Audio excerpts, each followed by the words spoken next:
রে ভাই, কি বলবো, অবিশ্বাস্য, মাথা নষ্ট করার মতন একটি ক্যাচ।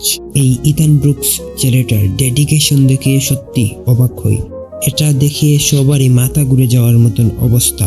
এই ক্যাচ এইভাবে যে ধরেছে সত্যি আউটস্ট্যান্ডিং। 4 নম্বর ওভারে বোলিং করতে আসেন নাসুম আহমেদ, আর তার করা প্রথম ডেলিভারিতেই সৌম্য সরকার তুলে মারতে যান, আর সেখান থেকে অবিশ্বাস্য একটি ক্যাচ ধরে সৌম্যকে প্যাভিলিয়নে পাঠিয়ে দেন এই ইথান ব্রুকস ছেলেটা। সৌম্য সরকার মাত্র 5 বলে 6 রান করতে পারেন।